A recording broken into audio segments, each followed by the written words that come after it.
What's going on YouTube? Cloverbells here back with another Scarlet Violet video, and today we're going to be recapping the day one results from Stuttgart regionals, and it's pretty interesting. Okay, so we had Sacramento recently, so this is like more or less the after effects of Sacramento, and this will also lead into the Grand Challenge, Perth regionals, and then of course ultimately Toronto regionals. So we've seen some development at Sacramento. Okay, it feels like every single regional there's like so much development, and that's the beauty of Regulation H. There's always a lot of different things that you can play, and something is always viable depending on the niche that you want to give it, and this is no different here in Stuttgart. So we're going to take a look at some of those options. There were some niche Pokemon here that made day two, and we're going to look at those, and also some interesting ideas from what looks like otherwise standard 6 in terms of meta standard teams, but actually there's some tech choices there that have made all the difference. But as always, what we're going to do is we're going to look at usage rates from day one, and then we'll take a look at some of the teams that made into day two from PokeData, because they have up-to-date stuff right now, and it's always nice that they can give us that stuff, so this way we're able to easily preview what could happen in day two, and it's what makes videos like this possible. Okay, so without further ado, let's go ahead and take a look at day one usage.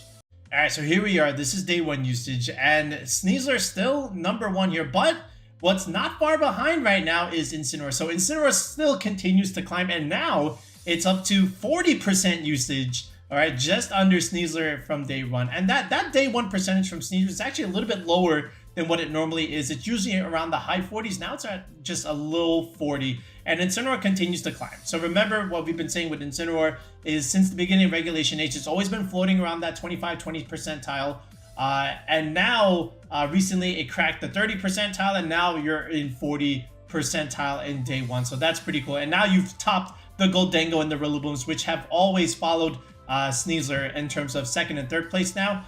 But those two are still, neck and neck, as they have been throughout the format. Dragonite now at 28%, so still climbing there, along with Arkelodon. Those are your two top dragons right now, of course. And you still have the double bears now staying within the graphic here. 23% from the Blood Moon, and then 18% from the regular Ursaluna. This is what I expected to see from day one in Sacramento, but it was actually the other way around, whereas the standard physical Ursaluna got the higher usage over the Blood Moon, but that quickly changed in day two. And now this is what we're seeing in day one, where the Blood Moon now almost cracking within the top 6. I think it's going to be tough. I don't think it'll crack the top 6 in Toronto, but I think it'll still be within the top 12 graphic here, because again, dunk combinations are really strong with Dragonite, Ursaluna, and Goldengo. Then you have the hyper offensive stuff, with Talonflame, Sneasler, Indeedee, and then Blood Moon, Ursaluna too.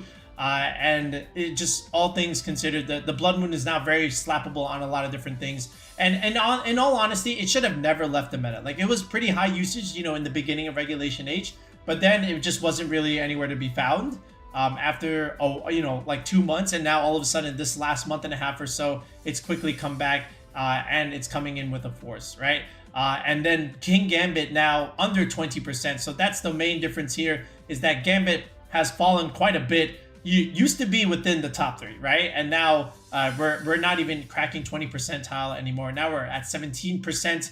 The Amoonguss also a little bit of a dip there, 16%, just barely, hanging in there in the top 12 there. And then Electabuzz, 21%. That's pretty high for it, actually. Usually you will be within the top 20, but now it's at 21%, so that's pretty cool. It has made this graphic before, but it hasn't stayed here, especially when we take a look at day two. But we'll see what happens here. Usually the spot will belong to something like Basculegion, or maybe even Volcarona for that matter. But again, Electabuzz is so good. Again, redirection support, Vital Spirit, you can't go to sleep, Electroweb, you can slow down the fast modes, especially against Charizard teams, and then you're faster than Zard too. So if you can get a faster Electroweb on it, then that's also like very, very nice. And then you're just pretty strong in general against Pelipper teams, and just, well, you're a little bit weak to the ground stuff, but it's still like a great support Pokemon, especially with like a fast taunt there. So other than that, it's pretty. I'm not too surprised here with a lot of this stuff. Like, again, I knew Incineroar would rise a little bit more. I didn't think it would crack 40. I thought it would be still like high 30s, but the fact that it did crack 40, it just goes to show you that the cat is always the best Pokemon in VGC. It'll always find a way to get back into the S tier, all right, and it has done that yet again. But yeah, let's see what we can look at in terms of the teams now, and let's see some of these niche Pokemon that have made day 2. All right, so this is the Pokedata website, and again, these are the day 1 results. So we're gonna take a look at some of this stuff. But right away, first place. Okay, first of all, there's 3 8-0 teams. We're gonna spotlight them in a second, but right here, Mr. Pato. Okay, we've been saying this since the beginning of August, again and again and again. The standard rain has always worked, even up until this point, right? I've been saying this for a while now in some of our other videos. If somebody were to play Regulation H just right in the middle, or even like right now, and if they ask me to give them a team, I'm giving them this team, okay? Because this was made in late August, and the fact that it is still topping tournaments and getting strong results even right now, almost 4 months in, okay, just goes to show you just how good and how balanced it is overall. But look at this again. Archelid, Pelipper, Basculegion, Amoonguss. There is your core. Then you have Incineroar for a little bit more support, and then Goldengo as your secondary special attacking option, you know, with the Life Orb support. So you got your defensive backbone, you got your Weather Setter, okay? You have positional play, you know, with Parting Shot. You have Disruption with Taunt and Spore and all that stuff. Redirection is there with the Amoonguss, and you have Speed Control with the Tailwind. So you have a lot of things going for you with this type of team, and no surprise, 8-0 overall in Pato's hands. Really, really good. How about over here, this second place teamer? So again, another one of these Doug combinations. This looks like, you know, just the Brady Smith 6 almost, but who knows if they have the same EV spreads or whatnot. But again, Instant Amoonguss defensive backbone, Dragonite, Ursaluna, Goldengo, slap on a Sneasler there. There it is, your standard Doug idea. And it is the Assault Vest set, Blood Moon, of course, the Life Orb going on to the Goldengo here for a little bit more damage. The Tailwind Dragonite is quite strong right now. This is what we're starting to see with D-Knight. Scale Shot, Tailwind, Haze, and then Protect. Okay, loaded dice sets, either Terra Fairy or Terra Steel as expected. And then this one right here, a little bit interesting, right? So Pelipper, Dragonite, Sinistra. You might be saying like, okay, wait a second, where is the Ursaluna? No Ursaluna over here. So instead, we're just committing to like the hard rain mode over here. But other than that, look at this. You know, Basculegion, Life Orb Basculegion would Protect. So best of both worlds between like damage and then having Protect. So maybe not as much damage as Choice Span, but at least I can click another move and I have access to Protect. So there's that change there. And then the Sinistra here, Citrus Berry, Terra Water, Machagacha, Rage Powder, Life Dew, Trick Room. So there's still your Trick Room Speed Control. You have the Tailwind coming from the Pelipper. The Archelidon is also looking pretty good here with the Assault Vest. Terra Fighting there. Now, question for this is this the bold Archelidon or is this still the modest set? Usually what we've been seeing is that the Terra Fighting Archelidons, they are going bold, which means in terms of EVs, you don't need as much physical EVs to survive the Sneasler Coast combat, and then that allows you to put a little bit more special defense EVs to live the Earth power from the Blood Moon Ursaluna. And then from there, you know, you may not have as much damage, but you can just ramp that up, you know, with a couple of electro shots, and you're just kind of chilling there and just, you know, sitting there absorbing attacks. And then if anything, your body presses are going to be doing a little bit more because you have that Terra Fighting option available to you, and you have a higher defense stat. So, you know, if anything, this kind of Archelidon will do more damage with the body presses as opposed to the modest ones, right? So smart idea there. But again, we don't know that for sure. But how about this one? Okay, this one has Yawn Ursaluna, Covert Cloak Yawn Blood Moon Ursaluna. Again, looks like the oh, I forget the Japanese player that came up with this. But other than that, look, it's another Doug idea, but this one has Yawn and this one has the Covert Cloak set. So, you know, you don't really have to care about Sneasler, right? In terms of the Dire Claw shenanigans or fake out pressure. You can Yawn things for disruption, force switch outs. That could create some space to help set up your Goldengo here. Scale Shot, Extreme Speed, Haze, Terra Fairy, very standard stuff there. So as expected. So overall, not bad. Now, how about this? Now, if you look carefully, there's a lot of Tyranitar here. A lot of sand teams, and that's good. You know, I think this is the tournament with like the most Tyranitar. Which goes to show you like T-Tar is still very good. And not only is it very good, it's actually rising a little bit.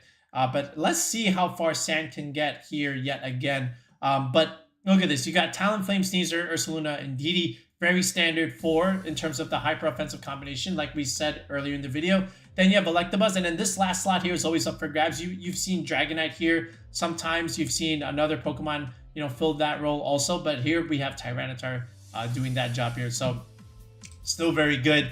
And how about the P2 balance idea, with Vivian? That's still looking pretty good. So nice to see 7-1 result from that team. Another one of those very consistent teams that has been good, for like a couple months now. How about this? This was like old school standard Sun, right? Like with Talonflame, Garchomp, Goldengo, Amoonguss, Tyranitar. This is like your old standard Sun from earlier in the format, but this was a Primarina. But now we have Milotic here in terms of the Primarina. And that was an argument early on. Like, do you want Milotic? Do you want Primarina?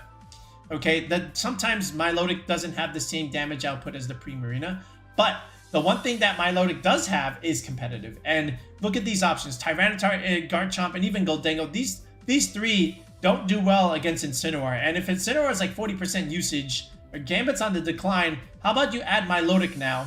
And Milotic can grab that competitive boost and start dealing, super effective damages with Scald, against all these bears, right? The Icy Wind looks really good for, speed control in the Tailwind Mirror, and then you still get access to Haze, just like Primarina. So in actuality, right, you can catch and intimidate.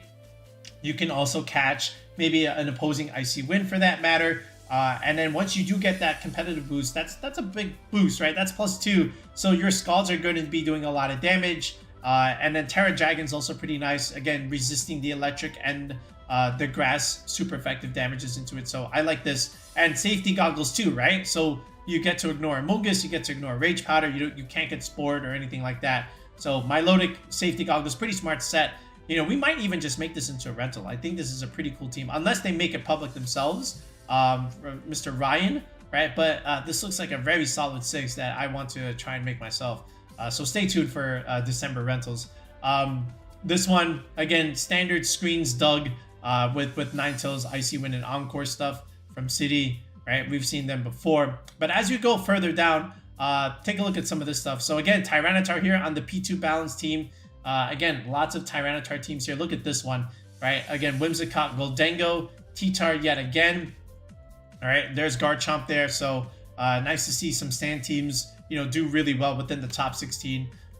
Then look at this, right? This was like one of the highlights of day 1 in general. There is an Arboliva 7-1 in day 2. Holy smokes. All right, look at this team. Pelipper, Basculegion, Arcalyden, and Incineroar. I'm okay with these 4, but then we add Arboliva over here with an Assault Vest, Terra Fire, okay? And you might say, well, what the heck is the Arboliva supposed to be doing here? Well, take a look at the set. So first of all, Seed Sour, right? That gives you grassy terrain, when you get hit, right? And then after that, you got harder hitting Giga Drains. You got Terra Blast, Terra Fire here. So you can start nuking, Rillabooms and whatnot. And, maybe opposing Moongusses for that matter. And then Earth Power here. That's a tech move, okay? And then Mirror Coat. Oh, now we're adding some real tech here. Okay, but Arboliva does really well under Trick Room, right? So you can even bring this into a Trick Room matchup and then start putting pressure against these bears, right? And then with the Assault Vest, you don't really care so much about the Blood Moon. Okay, he's going to have a little bit of a difficult time KOing you, especially when you can just keep clicking Giga Drain and just keep regenerating over time, right? And then you add the fact that you have grassy terrain at the same time. So Arboliva having a pretty interesting niche here, okay? And then you have Gallade here, for fighting damage overall. Sacred Sword, Psycho Cut, Night Slash. Again, Focus Sash Gallade is pretty interesting. No clear amulet there, but you still have Sharpness over here. So this is pretty interesting from Mr. Dan Webb. Very curious to see if they'll make that into a rental when this is all said and done. But overall, very, very nice, interesting niche options there. We still have Mr. Joseph Ugarte playing his Jump Pluff Sun team with Chomp and the Torkoal stuff. All right, so that's pretty cool. How about Mr. Alex Soto, the king of, one of the kings of hard Trick Room here. Indeedee, Hatterene, Torkoal, or Saluna. You slap on Hisuian, Lilligant, and Armor Rouge. I feel like he's played the 6 for like decades. So, yeah, how about Victor Medina here, bringing back the Rizabeth Rain idea over here. Again, terrifying Arcalyden. Are you bold or are you not? We'll have to see later on. But how about this? Mr. Nielsen, the tech choice of Chandelure. Again, this is always a Pokemon that we highlight when we talk about like 10 underrated niche Pokemon. And Chandelure always comes up for us as something that's pretty cool because of the toolkit that it has. And Mr. Nielsen is taking advantage of that. Okay, you already know what you're getting with these 4. right? Indeedee, Talonflame, Ursaluna, and this thing's here. But then you add Electabuzz, and this is not Tyranitar, this is not Dragonite, but instead we're adding Chandelure. Has access to Haze just like Dragonite, but you also get access to Trick Room here along with the Indeedee, and you have Flash Fire. So that's interesting in itself, where you can soak up some of these eruptions, you know, from Torkoals or Typhlosions, and even the Charizard Sun teams running around that can give this thing a little bit of trouble. You can just swap in your Chandelure and just kind of be chilling from there. So nice, interesting niche tech choice there from Mr. Nielsen. But again, we've always highlighted Chandelure whenever we get the chance. How about Clefairy here? Okay. Again, Friend Guard here would follow me after you. Okay, so this is pretty good in Trick Room, right? Because again, you're super slow. But you've got D-Knight here with Dragonite, Pelipper, Basculegion, no Sinistra here for something like this. And then this is the special variant of Ursaluna, not the physical one. And then we have Clefairy here, so that's pretty interesting. Okay, nice little adjustment there to a standard core there. But now look at this. Look at this one from Alessandro, right? This is a combo team, but this is like literally Protect the King, because you got double Fake Out, you have double Redirection, you have Screens, and you have Healing. You have everything the combo wants in terms of trying to set up your Clanging Scales, Clanger's Soul, and it's basically like, I'm not saying you're putting all your eggs in one basket, but basically my combo is my win condition, okay? You do have Sneasel here as well that can fulfill that role, but this is a pretty cool team just in terms of like really trying to support the combo here. Again, more Whimsicott teams with Goldango and Annihilate here. Coaching Annihilate, by the way. Sash coaching Annihilate for your Dragonite over here, and also your Dragapult. So 3 ghost types here, okay? Very interesting. So triple ghost in that sense. I like Annihilate and, you know, the Zoroark for like grand challenges, because you just don't know what kind of sets they are. You know, is this thing Final Gambit? Is this thing Scarf? Is this thing Safety Goggles? You don't know. So that's always like my advice. If you really want something for like a grand challenge, pick up an Annihilate set or pick up something like Hisuian Zoroark and just really play that guessing game. Okay. After this, what do we got here? Still standard Sneezer balance stuff, you know, with Ninetales.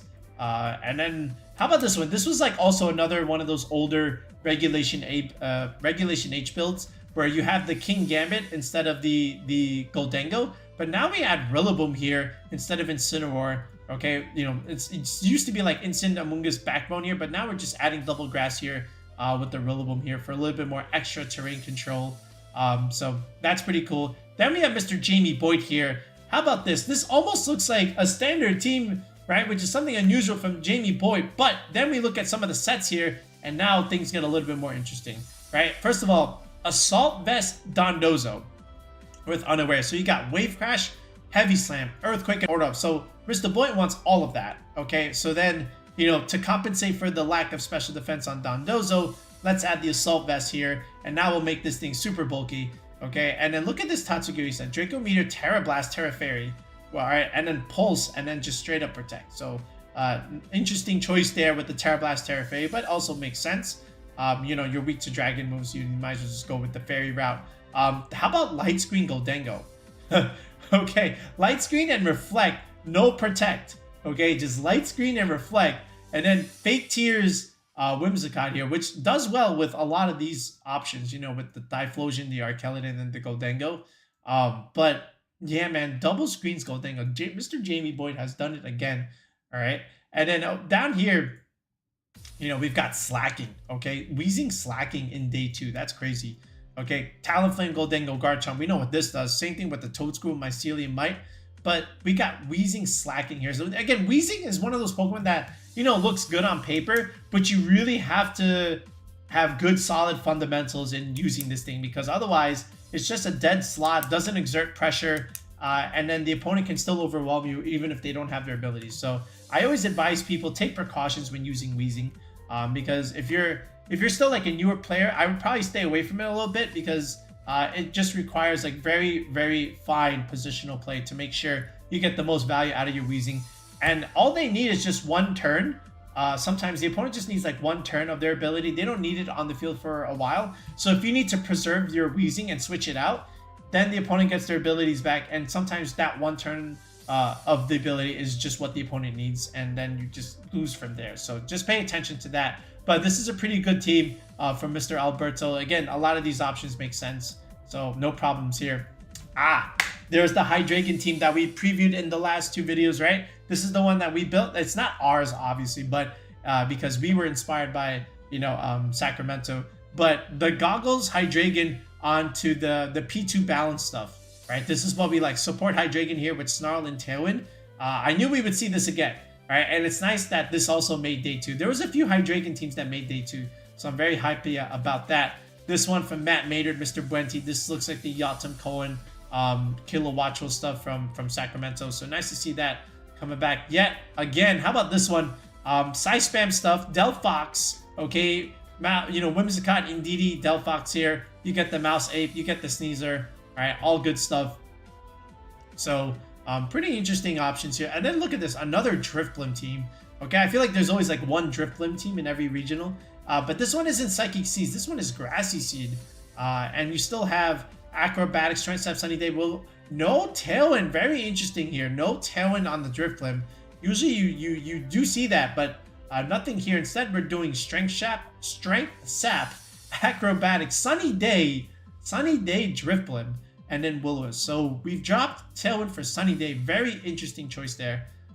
This one is another combo team, and we always mention combo is always going to find a way to top cut day 2. Again, we saw one earlier. How about this one? 6'2", Mr. Enrique, right? Look at this. Wheezing again, but this is the Misty Surge Wheezing that we talked about. Okay, I'm glad to see this because this is the thumbnail on, one of our top 10 niche options, right? And we spotlighted this Wheezing before, but nice to see Misty Surge Wheezing make day 2. I'm glad I saw this, so this validates with what we were saying in our other videos when we were saying, how good Misty Surge Galarian Wheezing could be. This is a great niche for it. Okay, look at this. You got Rain Dance, Acid Spray, and Top. What a set. There's no... Look at this thing. Acid Spray, Galarian Wheezing. Okay, gonna make your Pelipper's and Arkelans hit a little bit harder, but also the Politoed.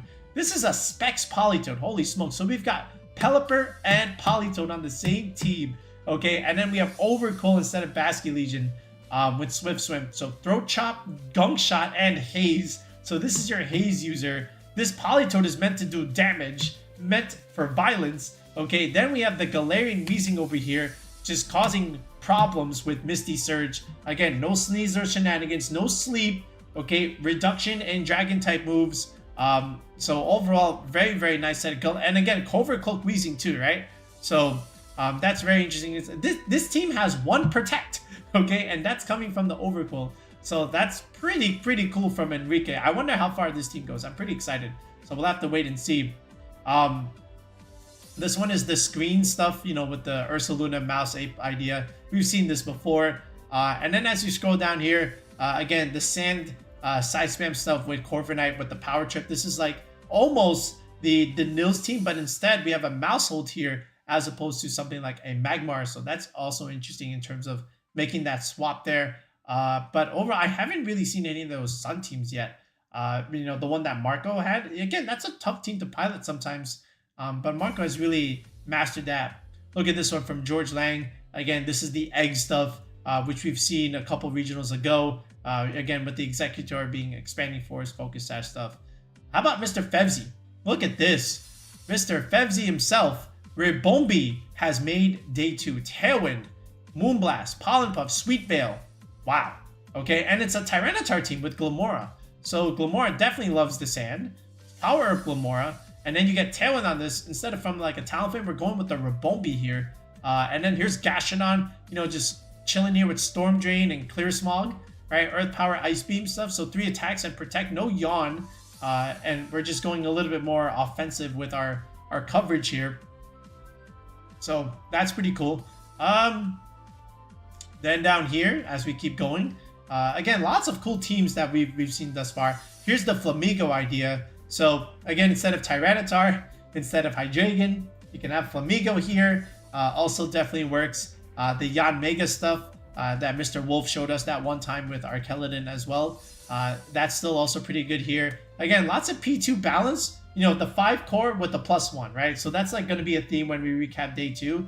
Like the the 6th slot in these Porygon teams is always like up for grabs here. This is that size. Is this ours? Wait a second. I feel like, wait a second. What that? No. Well, this is like one of our November rentals. But that's pretty cool. Like Muddy Water, Dragon Balls, Drake and Meteor. Yeah, goggles there. Cobra. Okay. All right. A little bit different there. But this is still pretty cool. Like, again, this was like one of our 6. But some different options here in terms of the tech choices. So I like that a lot. It just goes to show you that that 6 was really strong. And that's why we made it as a November rental. But yeah, that's pretty cool in itself. How about Araquanid making day 2? Look at this. You got Trick Room, Sinisha, then you've got Araquanid with Liquidation, Wide Guard, Leech Life. Very standard set. But the fact that it's on this team, you know, where we usually haven't really seen Araquanid, but now we see it yet again here in day 2. So that's pretty cool in itself. And now, but that's pretty much it. Then we got like one hard Trick Room team that has a Charizard Sun on it. Charizard Scarf on it. So there's your Charizard appearance here, just overall from day 1. So honestly, lots of cool stuff there. Like, again, it looks like some standard stuff. Oh wait, there's one more Hydreigon team here. Look at this, Choice Specs Hydreigon with Ninetales, no screens. It's just like pure offensive stuff with Mirko here. You know, Sunny Day with you know, Heat Wave Hydreigon with Choice Specs is very, very strong. So just be aware of that. But yeah, like overall, like nice variance in some of these teams. It's not all the same. There's some interesting swaps and tech choices that we have seen. And again, those niche Pokemon did make appearances yet again in this regional. So stay tuned for day 2. Let me know what you think of our results from day 1. And if there's something that here that has caught your eye that maybe we didn't get to preview. All right. But yeah, that's it. We'll be back with another video in the next one, guys.